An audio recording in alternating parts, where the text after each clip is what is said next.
Welcome to Mission Evolution Radio Show with Gwilda Wiyaka, bringing together today's leading experts to uncover ever-deepening spiritual truths and the latest scientific developments in support of the evolution of humankind. For more information on Mission Evolution Radio with Gwilda Wiyaka, visit www.missionevolution.org. And now, here's the host of Mission Evolution, Miss Gwilda Wiyaka.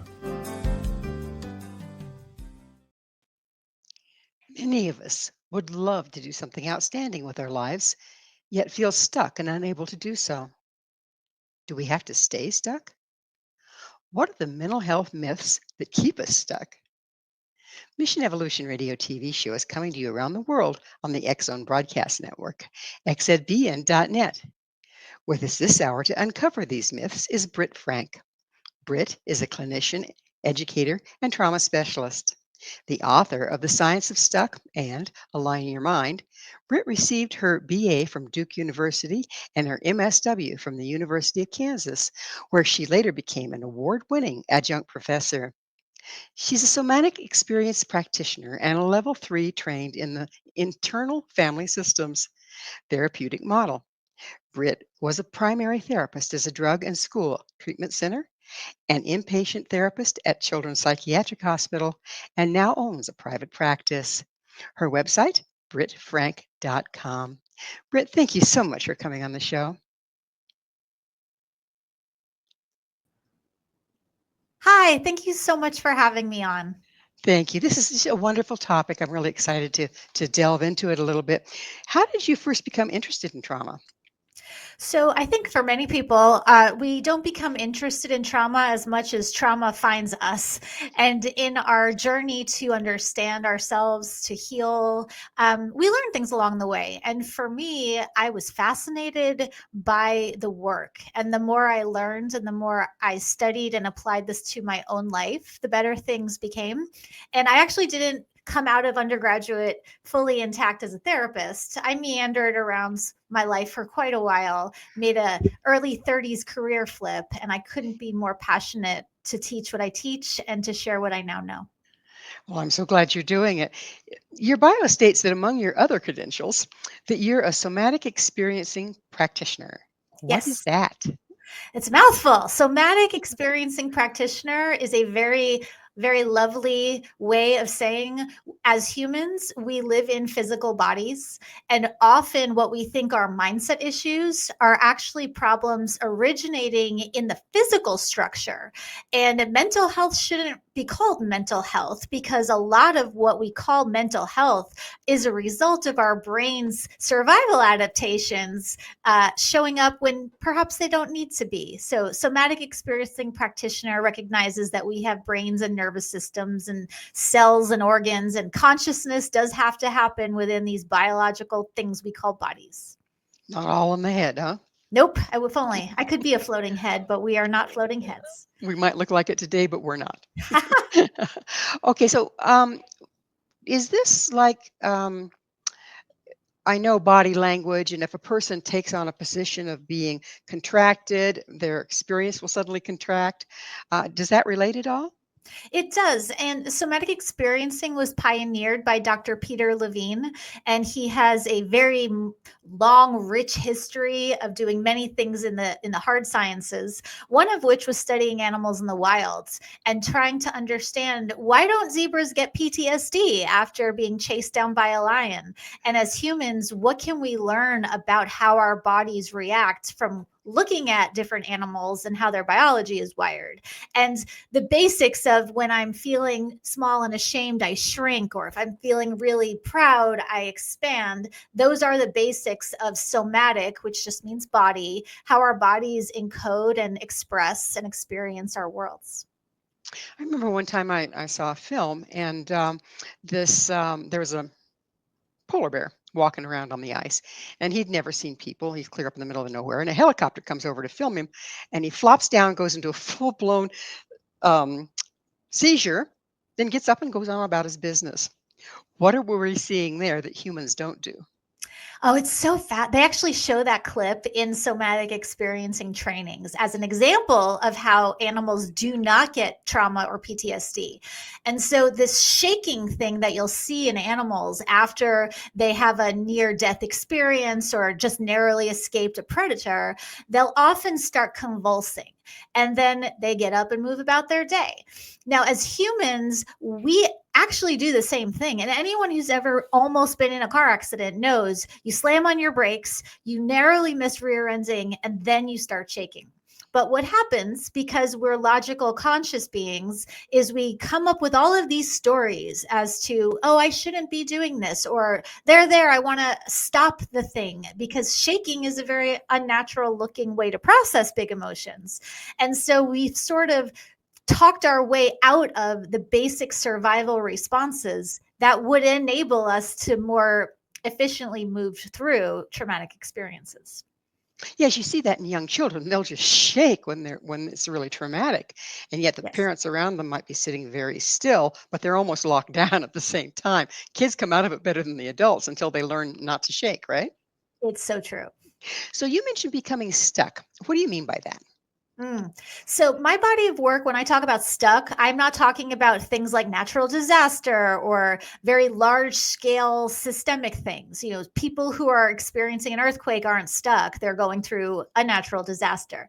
The type of stuck that I refer to is for people who know there's no logical reason why I can't be doing the thing. Whatever the things are that I want to be doing, whether it's going to the gym or eating healthier food or getting social supports, all of the things that we know are, quote, good for us, that many of us struggle to do. What's that gap? Why is it I know what I need to do, but part of me is doing the exact opposite? That gap, researchers call it the intention action gap. I'm very big on declinicalizing our language. Let's just call that's where we get stuck. And my work solves for that sticking point. Most people know once I get to the gym, I'm fine. Once I start the email, I'm fine. But how do we solve for the starting gate?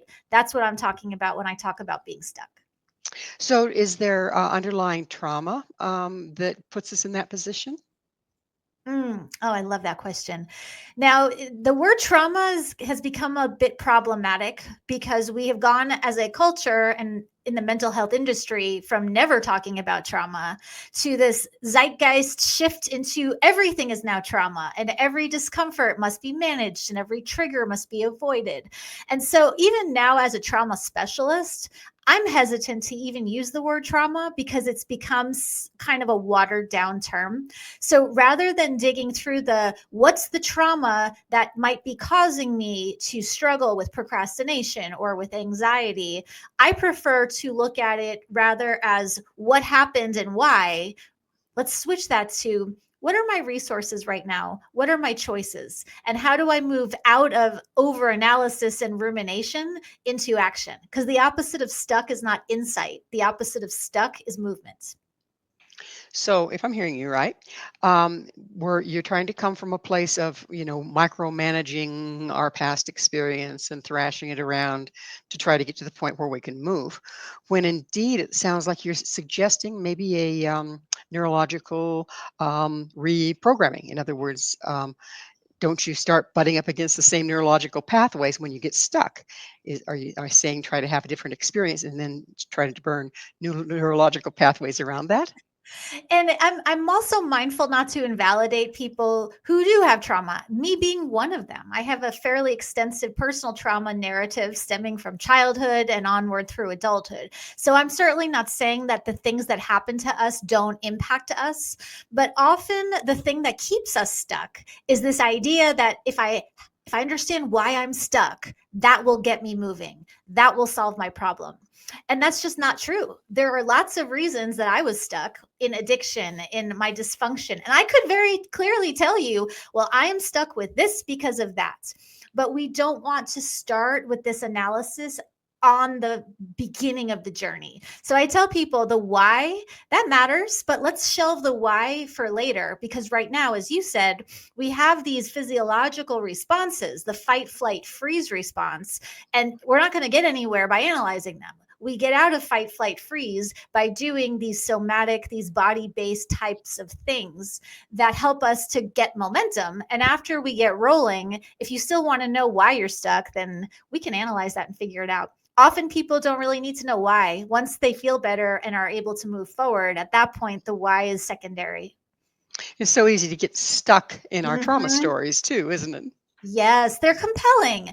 And again, I have a lot of compassion because often trauma stories are traumatic largely because they've never been witnessed. And we know that trauma does heal in the presence of a safe and supportive witness. So having someone be able to hear the content of our experience is important, but that becomes a little bit of a sticky situation when now we get into the I'm retelling my story over and over and over to the point of numbness. Being able to tell a traumatic story from a place of numbness isn't healing, it's just a dissociation. And I love the somatic work because it doesn't require you to remember all or any of what happened. Many people experience things pre-verbal where we don't have the brain structure even available to form memory. And so it's wonderful news that, as Dr. Bessel van der Kolk says, the body keeps the score. So even if you can't remember what happened, you don't need to, because the story is etched in your symptoms and etched in your patterns, and we can learn a lot from the present without having to go dig through the past. So what does a somatic session look like? So a somatic session could look any number of ways. The most extreme being if you were to peer into my office during a somatic session, you might see someone shaking, but you might see someone doing something as simple as holding an ice cube. Because what happens with trauma and what happens just living in a modern world with smartphones and microwaves and the internet, and our brains haven't really adapted to the technology, we've become disconnected from our felt sense. And so something as simple as, hey, put an ice cube in your hands. Does it feel cold? Does it feel wet? How does your cold hand feel compared to your dry hand? And that seems silly. That seems like a very interesting use of time and money in therapy. But until we can reconnect with our felt sense, those stories are going to stay stuck in our physiology. So baby stepping into what's it like to have a felt sense with hot, with cold. And if you can't do hot and cold, things like shame and fear and terror are really hard to manage. So we start small, we build capacity for the felt sense, and that's how you metabolize a traumatic experience. Do people disassociate from their bodies because that's where they experienced the trauma in the first place? I sure do. I don't know about you. And it's important as I'm sharing that clinically, yes, I'm trained to do all of these things, but I'm still very much human. And I also inhabit a body that often I prefer to leave. And dissociation can be as mild as I missed my exit on the highway to as severe as I've lost entire chunks of time and I don't know where and when I even am. But we all dissociate to a degree. And dissociation is helpful because it's really hard to live in your body all of the time. If we were to feel every feeling and think every thought and be conscious of every sensation, we would probably be non-functional. That's why I always say you don't need to kill your ego. Your ego is a great filtration system. We just don't want the ego to run the show. Well, it's time for us to take a station break. Britt and I will return very shortly, so don't you go away. This is Mission Evolution, www.missionevolution.org.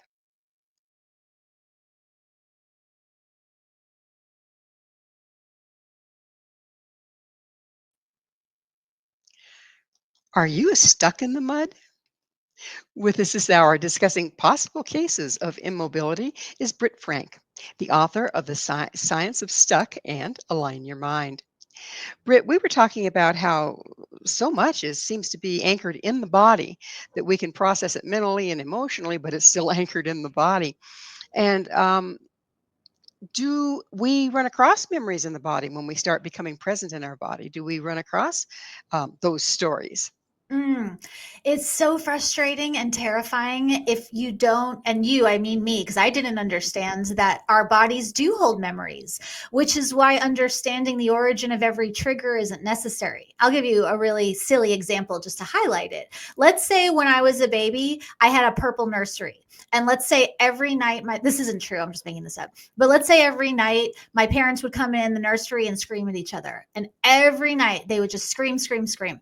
I don't have the capacity to remember any of that, but somehow as an adult, the color purple makes me feel anxious. And anytime I'm in a purple environment, I suddenly and inexplicably get sweaty and panicky. I might go to a therapist and say, I don't know why this purple room trips me out. What's wrong with me? Do I have a disorder? And a competent therapist who understands that our bodies do hold memories would say, I don't know what your body's responding to. But, and here's the thing, let's start with the assumption that your body is very smart.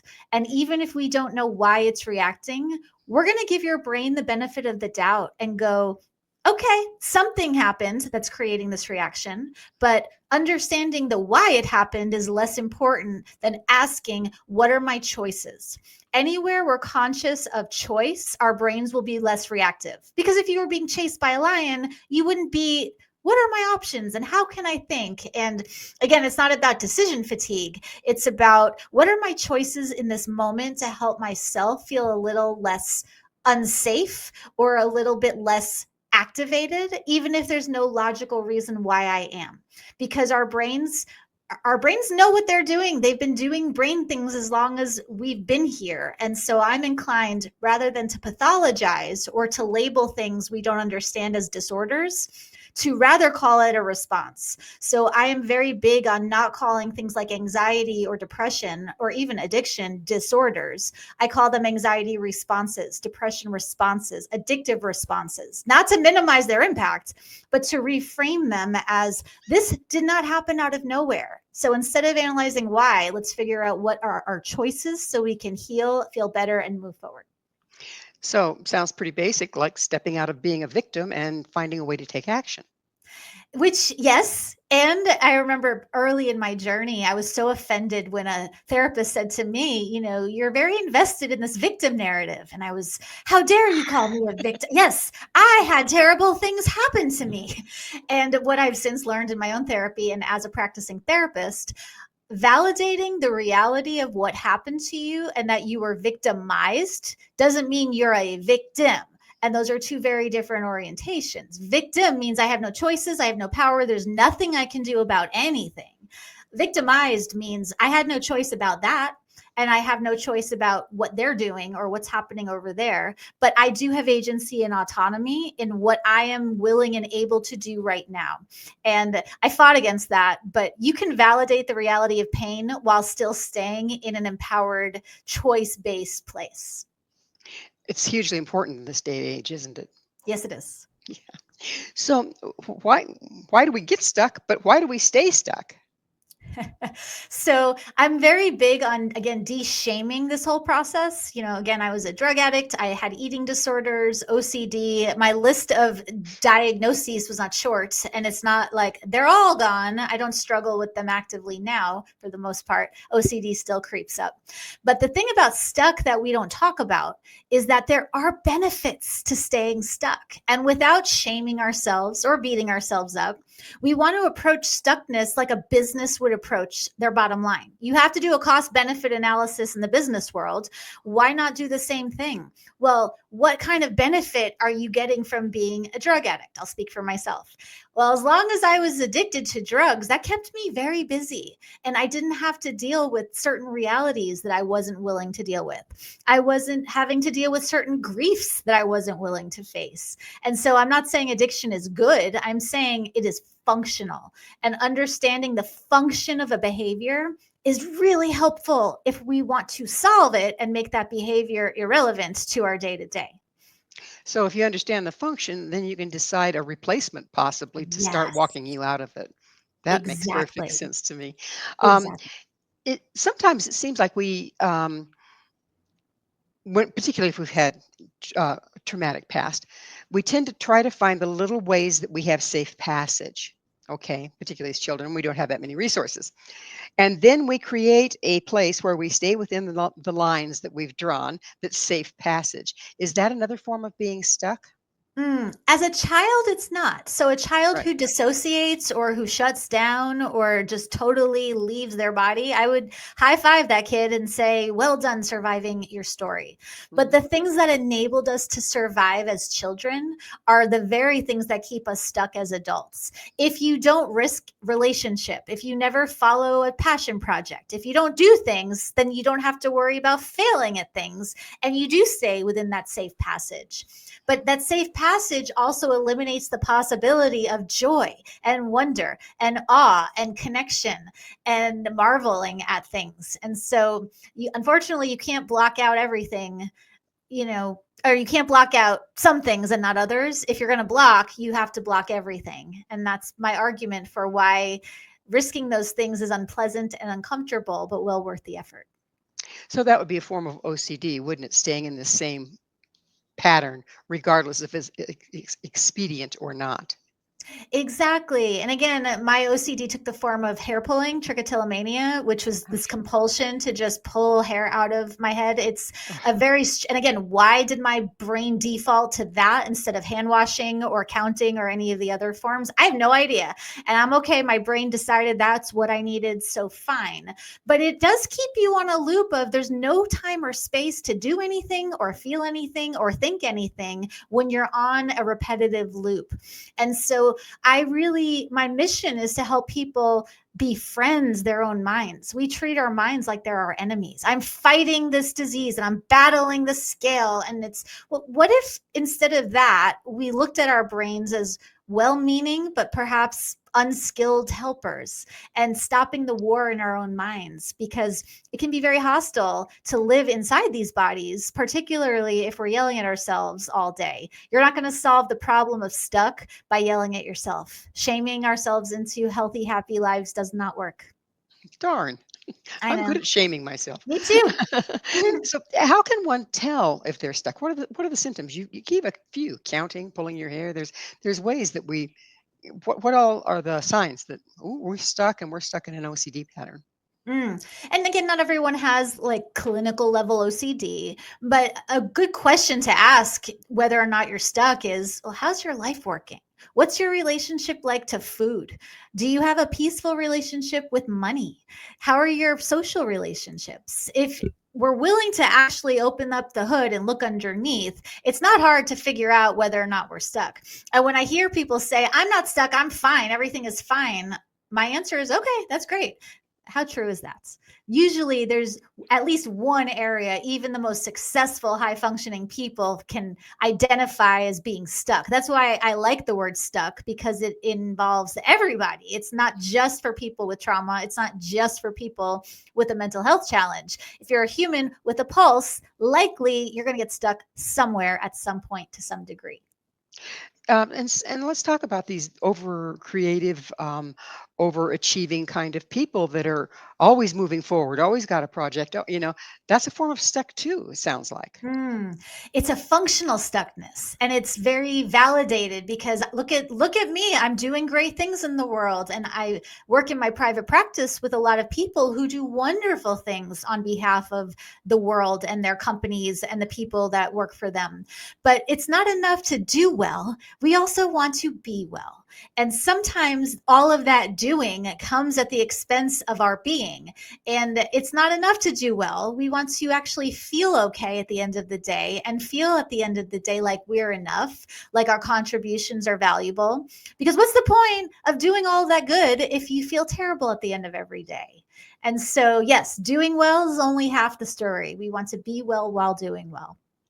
Uh, Feel like we've done all sorts of things during the day and then we have to self-medicate at night. That doesn't seem like. Exactly. And you touched in on this a little bit, but why can't we think our way out of stuck? I wish we could, because my brain is so good at coming up with all kinds of stories and rationales. I call it my story maker in my head. But the reason we can't think our way out of stuck, because often our stuckness is a fight, flight, freeze state. It's physiological.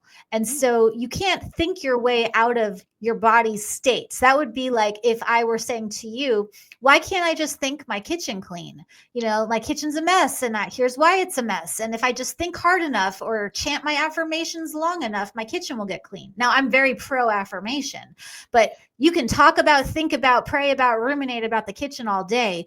The kitchen doesn't get cleaned until you go in there and put the dishes away. And often our stuckness requires movements, not insight. So, how big a part does guilt play in this? I know people hate to feel guilty. And do we spend a lot of time avoiding our guilt and keeping stuck in that way? Guilt is a very unpleasant one. The upside of guilt is, and I like to tell people, if you're feeling guilty, that's a great sign that you're not a sociopath. So the inability to feel guilt is actually not a good thing. That's a terrible thing, to have no guilt whatsoever. Guilt is, I did something that's not in alignment with my values, and so now I don't feel great. Shame is, I am bad. Guilt is, I did something bad. Shame is not helpful, but guilt is great. Guilt is wonderful to help us know when we're misaligned. And so if we're avoiding our own guilt, I would say feeling guilt doesn't usually cause harm, but the myriad ways we try to avoid guilt, most of those cause great harm. And so as unpleasant as it is, the fastest way through guilt is through the guilt, not around it or under or over it. Have to examine it and get on the other side. I like the way you brought up shame being a big issue here. Um, do we turn guilt into shame?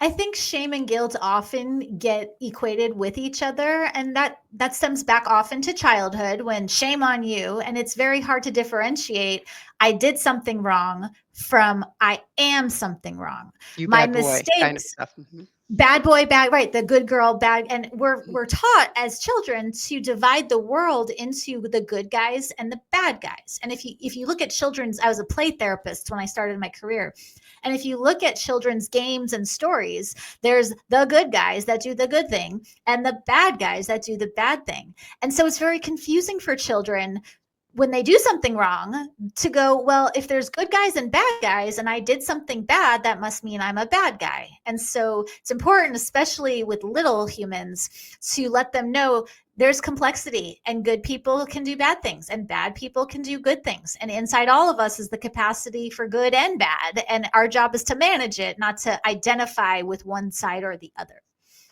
Boy, that identify with your story, identify with good or bad. It's a beastie, isn't it? It's in there. It's baked in, and it's hard to shake. It's really hard to shake. I want to be a good person. Well, there's no such thing as a good person. There are just Exactly. people, and we Mm. manage what's inside us, and we decide on our actions to the degree we can. And you can't be a good person. You're a whole person, and that's better. Well, it's time for yet another station break. Britt and I will be right discussion. So you stay right there. This is Mission Evolution, www.missionevolution.org.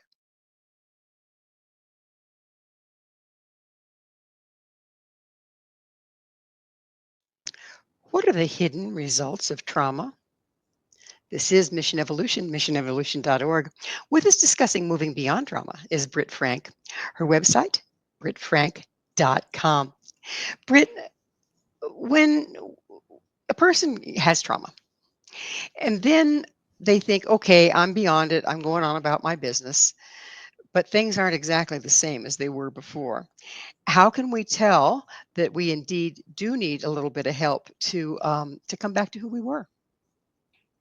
Mm.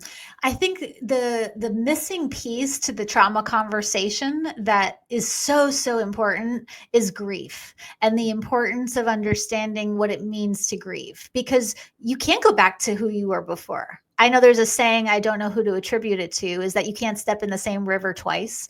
And so this idea that I can somehow get back to the person I was before the trauma, well, that's not a thing. And so we can't change what happened. Now, that doesn't mean we can't move forward and create a life that's rich and beautiful and full, but trauma carves us into a new shape. And the grieving process is necessary to help us acclimate to the new shape and to mourn the things that don't get to be as a result of the trauma. I love my life now, and I would not wish for my life to be any different, but it's certainly did not take the shape of what I would have wished for as a child. I would have wished for safety and for things have not gone wrong, but I can't get back to that. What I can do is figure out, how do I paint with this brush loaded with these colors that have now been handed to me? And so there's a grief that I think our culture does us a great disservice by equating grief with death, and that's all you get. That's all it is. But grief is about any loss or any change is going to involve a degree of grieving, and that's an important skill to build. So first you move through the grief, or in the process of moving through grief, but then do you have to transmute the traumatic experience into growth? Mm. So that one's a tricky one. The short, pithy answer is yes. Every trauma has an opportunity in it to redefine your ability to be of service to the world and your capacity for empathy and joy. I don't like giving trauma that much credit. And so you can look at it as a transmutation or an alchemy, but it's just as easy to say what happened to me happens, but it doesn't define me. And my offering to myself, my community, and to the world may include the trauma story, but it doesn't have to. I became a therapist because I was fascinated by how humans human, less than the desire to be of help. The fact that my job is helpful is a bonus, but I don't think your trauma has to become the thing that you're now focused on. It can be, but it's also really good news to know what happened to you doesn't need to define your passions or your purpose moving forward. It can simply inform which direction you may choose to go. We can choose to buckle underneath it and get stuck, or we can choose to move through it and take advantage of the new tools we may have or may not have. Is that pretty much where we're coming from here? I think It's so, always yes. that choice thing again. And there are some people for whom the choices are not there. Not everyone can go to therapy. Not everyone has the resources to get the tools that are useful to help with the healing process. So I like to say, to the degree that choices are available, that is the degree that you're able to heal and grow. If you have only one or two choices, great, let's take them and let's run with them. But it's not your fault if you only have a limited array of options. But what happens is people will say, I have no choices. And that's just not always true. You may not like your choices, but properly identifying them is a good starting place if you're feeling stuck. Let's back up a little bit. And you were talking about children and how they might disassociate, or they might do this, or they might do that. Well, they're still living in the middle of the situation that's causing the trauma. So that's not a time when we want to make choices. What we have there is working very well. Thank you very much. At which point, at which point can we tell that it's time to graduate from there? That it's time to move beyond the coping mechanisms that are keeping us stuck? And it's tricky, right? When I used to work inpatient in a children's psychiatric hospital, children coming in with unspeakable levels of trauma, the types of things that you see on TV, it's just horrific.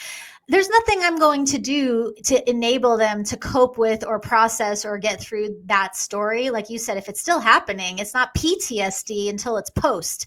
If it's happening, then I think of myself less as a therapist and more as a travel companion. I'm just going to be a safe place for the time we're together to witness you and your humanity, knowing that I can't do anything other than be a travel companion. And so how do we know when it's time? Again, looking at the level of safety and the level of resources. If you have relative safety and access to resources, then I would say, all right, now it's time to move from let's just be in it together to now let's start climbing and moving and seeing what we can do to get unstuck, so to speak. So is the stage of mourning in between those two? I think the mourning happens a little throughout the whole thing, right? I don't live in a perpetual state of grief, but there are times where I'll see something or smell something or hear something, and it sort of brings that, well, it would have been nice if that thing didn't happen. And mourning doesn't have to be weeks and weeks and months of flagellating and covering the mirrors, and those large grief rituals can be helpful. But sometimes grief might look like me giving myself an extra 5 minutes in the car to honor, hey, this is the part of town where that bad thing happens, I'm going to give myself 5 minutes before I go do my Target run to at least honor the me that survived that thing. And we make it very complicated when we attach all of these. Well, in order to do this, I have to do this, and I have to have this special notebook and these special shoes. It's anywhere you can work in grief and mourning, it makes it a lot less cumbersome when you do it a little bit at a time. It's like letting steam out of a kettle. Well, those cumbersome tools look like they're part of being stuck if you're not careful. The things that we use to heal us can often become the instruments of stuckness if we're not mindful. That is true. So, is there such a thing as self-sabotage? Oh, sorry. I get my little evil laugh with that. And again, the terms that we use to describe our dilemmas are very, very important. Self-sabotage is not a thing. Now, am I saying that we don't make choices that annihilate our well-being? Of course not. Again, I was a drug addict. Clearly, I was making choices that were counter to my health and my sanity. But self-sabotage, what we call self-sabotage, is actually a very misguided and unhealthy, but still well-intended form of self-protection. If I sabotage myself, I'm not risking rejection or failure or being seen or any of those things. And so I'm not saying self-sabotage is good. I'm saying we shouldn't call it sabotage, because it's not. Just like panic doesn't attack us, panic informs us. Sabotage is not really what's happening. It's we're trying to stay small and invisible so we don't get eaten by lions. And using the proper names for things is very helpful in helping us move through a dilemma. Languaging is so important in all of this, isn't it? Let's talk about being stuck in the past. It seems like the only time we do have choices is in the present. If we're in the past, we can't make different choices. But it also seems like most people are either stuck in their past trauma or catastrophizing about tomorrow. How important is it to be present, and how do we do that? So the thing I like to say is the past stays present until we process it. So the past stays present until processed, which means this idea that the past is in the past. Again, time is a construct we created to make sense of the chaos of existence, but it's not like you leave your past in some mythical place that we call the past. Your past is in your cells and your organs and your tissues and your neural pattern, your neural network and your patterns and your habits. And so you can't really leave the past. You can process it so you can open up your menu of choices. You can process the past so you're not trying to repeat it, but leaving something in a mystical place that doesn't exist is not an option. So people who like to say, well, that's all over and done with, it's in the past. Well, no, it's in your nervous system. So it's probably good that we learn to drive that thing. And like you said, the only place that you can drive your nervous system is right now. Now is where the choices are. Now is where the sensations and the feelings are. Now is where our bodies are. And so there's not a whole lot to be done with these mythical ideas of past and future. So in the beginning, you mentioned how it's important not to get stuck in the story so much as to find other options. And now you're telling me that you have to process something or it's never in the past. So what's the difference between processing and digging into the story? That's so good, right? And again, you don't need to know the story. So let's go back to my example of, let's say I was a baby in a purple room, my parents were fighting, and now every time I see purple, I have a panic episode. Okay. I may not know why I'm having a panic episode, but in therapy, processing it might mean I slowly and gradually train my body to reassociate purple with nothing happens. Like, look, I'm in a purple room, but nothing bad is happening. No one is screaming. No one is being hurt. And we need to train our brains to unassociate things that got linked together and then reassociate things that, and I'll give you a practical example. So one of the pieces of my history include very, very high conflict, violent, very unhealthy relationships. And so I am now married to a wonderful, reasonably healthy human who I adore. And we have gone back to some of those places, those cities where those other relationships were, because I didn't want to associate the mountains of Arizona with this bad thing. Every time I saw those mountains, now my body is shaking. Now I have learned to untangle those two things, and I've reassociated those mountains with my wonderful life that I have now. And so that's what processing means. It means we want to unglue the things that got glued together that we don't want together. And they call it coupling in the trauma world. We want to uncouple things that we don't want together, and we want to recouple things that we do want together. So uncoupling purple from danger, recoupling mountains with safety. And that's how you process the past in the present. Does that have to happen on all 4 levels: physical, mental, emotional, and energetic?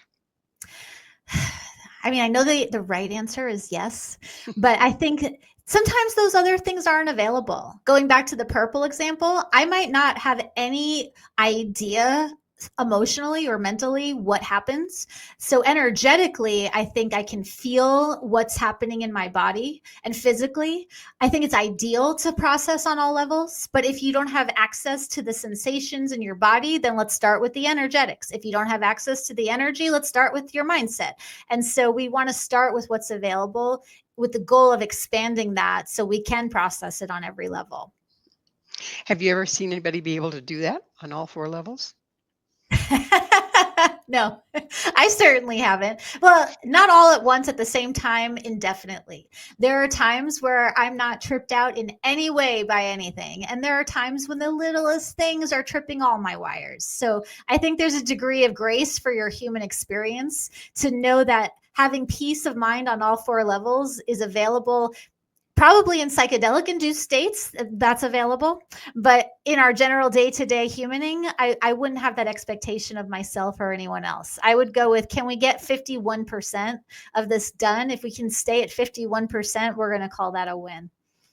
It seems like in this day and age, so much of our personality is tied up in our dysfunction, isn't it?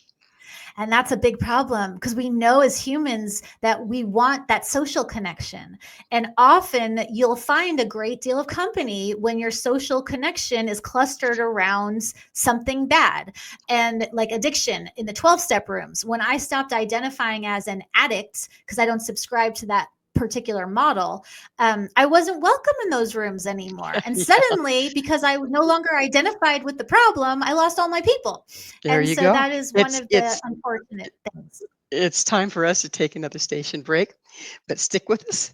Britt and I will continue to talk about trauma and avoiding it. This is Mission Evolution, missionevolution.org.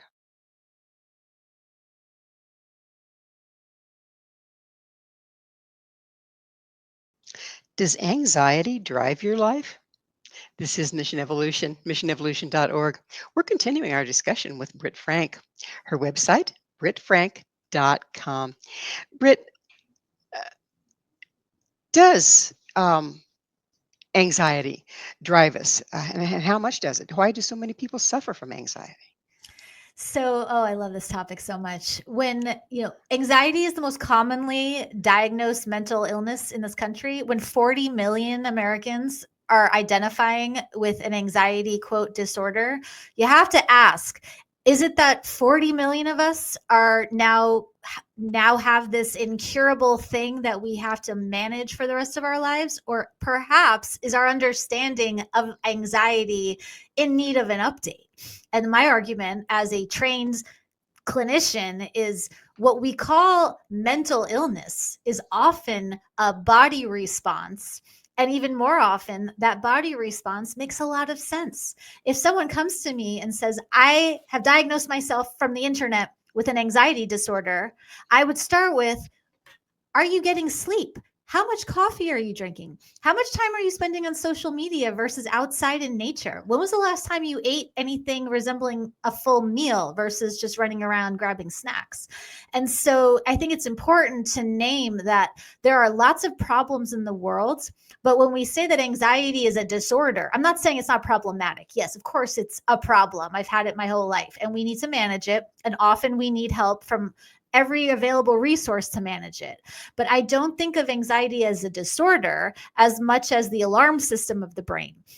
I've never seen an instance where someone with high levels of anxiety did not have a pretty good reason why that anxiety was there sounding the alarm. It's sort of like a toddler. If you ignore a toddler long enough, you're going to have a meltdown. And our brains are not content to let us melt down. And the alarm will get louder and louder until we listen to it.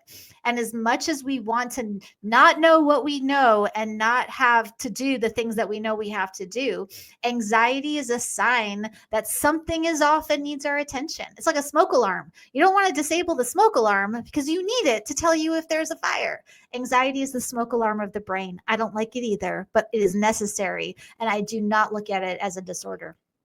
So the thing that's out of balance can be on in any of the 4 levels, right? Or Yes. several of them. It could be all of them.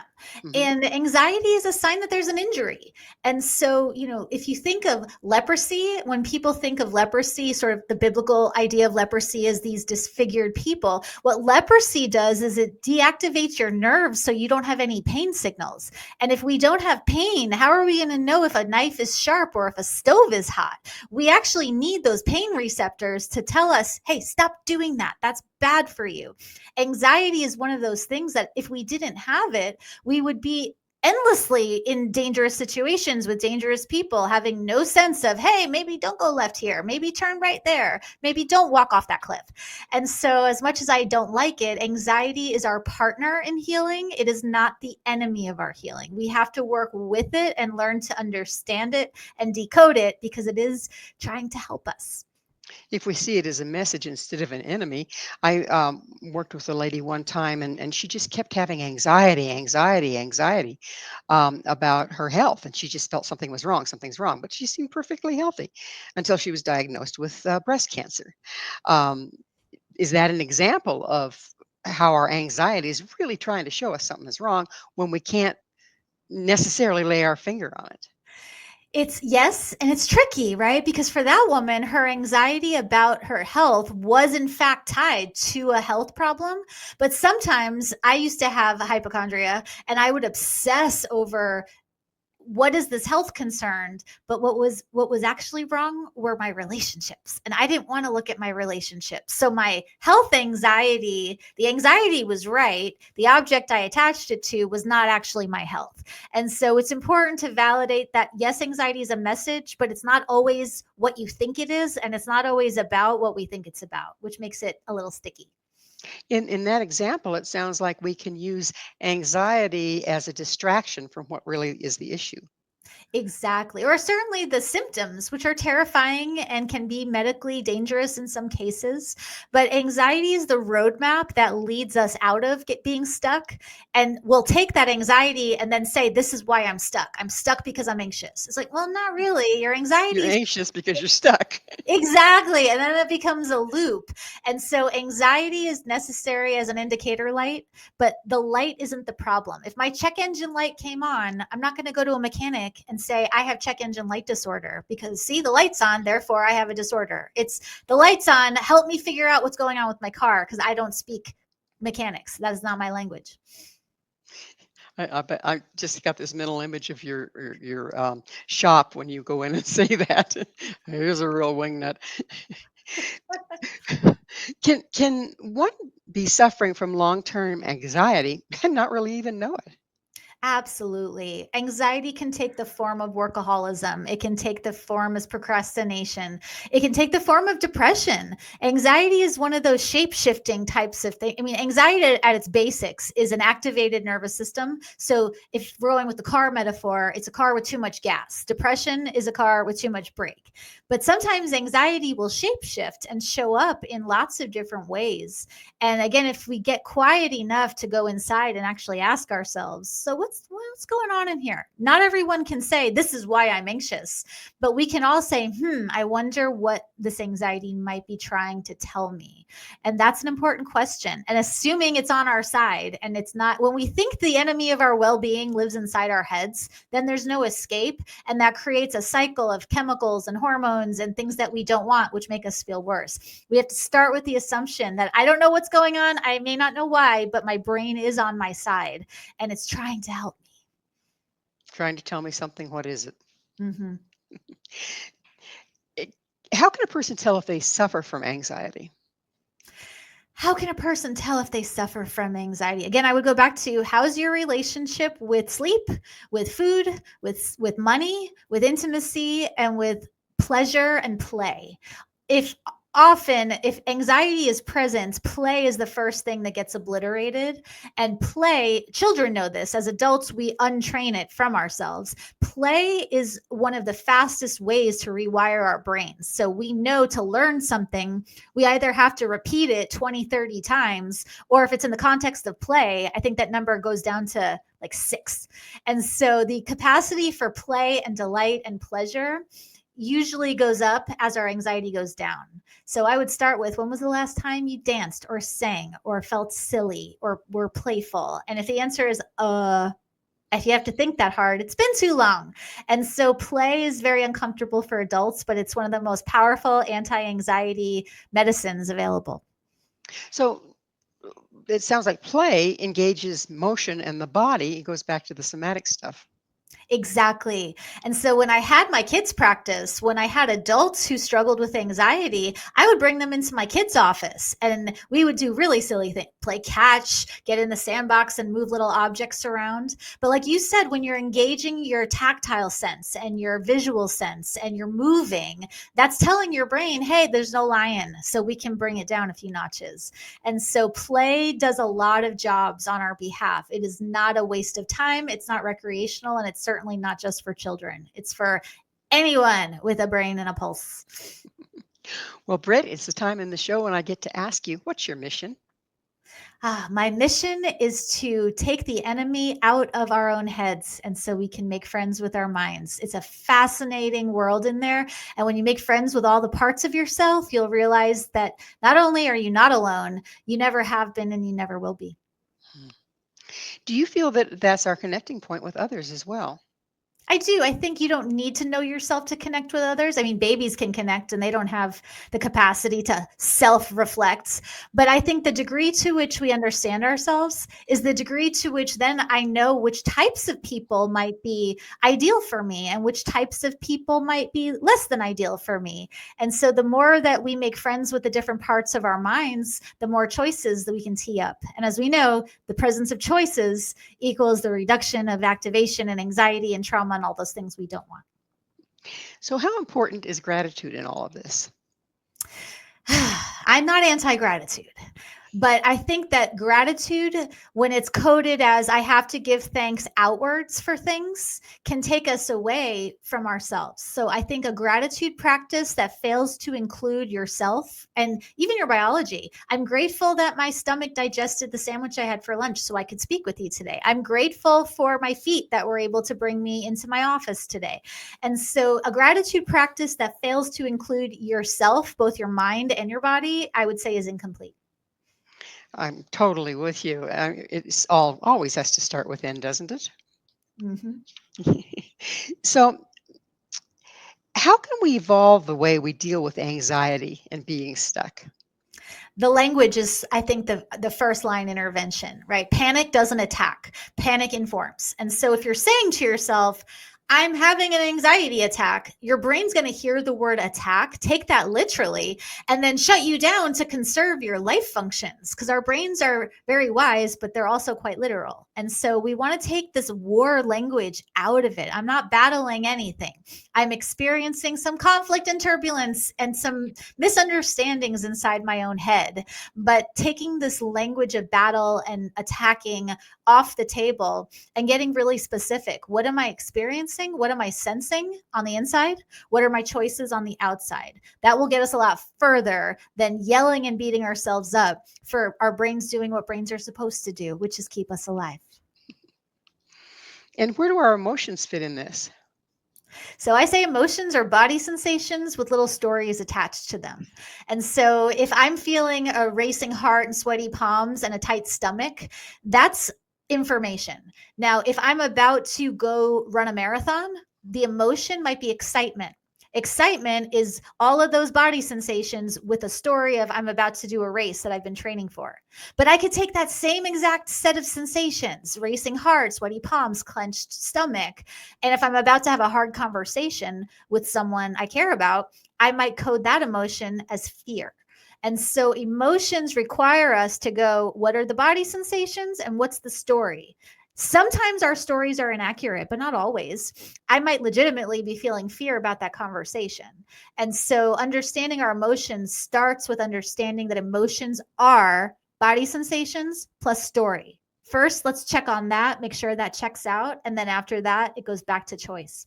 Okay, given that I'm experiencing fear, are my options to take a quick walk before the conversation? Are my options to sit in my car and do some breathing? Is one of my choices to give gratitude to myself for having the courage to have the conversation. And so really getting into those nitty-gritties of emotions rather than feeling like they just happen to us and are overwhelming and there's nothing we can do. There's a lot we can do, not to get rid of them, but to at least contain them so that they're understandable and manageable. That's doable. So this has been a wonderful conversation, and I think that everything that we've brought forth is so important for people to know right now. But unfortunately, Britt, we are out of time. Thank you so much for coming on the show. Thanks for having me. It's been a pleasure. Our guest this hour has been Britt Frank, the author of The Science of Stuck and Align Your Mind. To find out more about Britt, where you can find her books and all she has to offer, visit her website, brittfrank.com. This has been Mission Evolution with Gwilda Wiyaka. For more information or to enjoy past archived episodes on us, visit www.missionevolution.org. But please be sure to join me right here next time. This mission is going to continue bringing information, resources, and support to our rapidly evolving world.